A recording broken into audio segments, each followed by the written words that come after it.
ఇప్పుడైతే మాటకు ముందొక meme reference, మాటకు తర్వాత ఒక మీమ్ రెఫరెన్స్ పెట్టి తెలుగుని తెగులు పట్టిస్తున్నాం గాని, ఒకప్పుడు తెలుగువాడి దైనందిన జీవితంలో, సంభాషణల్లో ఎప్పుడైనా చటుక్కుమని చురుక్కుమనిపించాలంటే వాడే ఆయుధం సామెతలు. అసలు ఈ సామెత అనే పదం ఎక్కడి నుండి వచ్చింది? ఎప్పుడైనా ఆలోచించారా? సామ్యత అనే పదం నుండి పుట్టిందే మన సామెత. సామ్యత అంటే పోలిక. ఏదైనా విషయాన్ని చెప్పేటప్పుడు పోలిక కోసం చెప్పే వాక్యాన్ని సామెత అంటారు.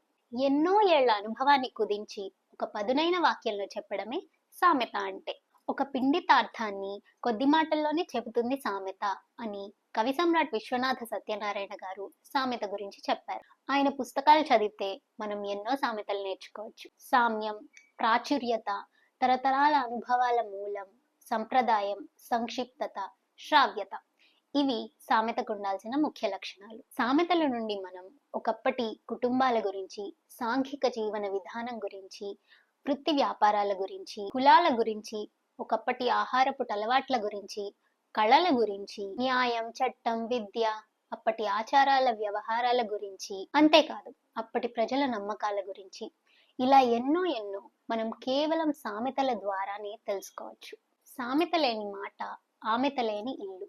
అంటే సామెత లేని మాట విందు లేని ఇల్లు లాంటిదట. ఇది సామెతల గురించి ఒక చిన్న సామెత. తెలుగు సామెతల గురించి ఇంకొన్ని వీడియోస్ కోసం ఈ ఛానల్ను అనుసరించండి. మీకు నచ్చిన తెలుగు సామెతలు కామెంట్స్లో చెప్పేసేయండి. ఉంటా.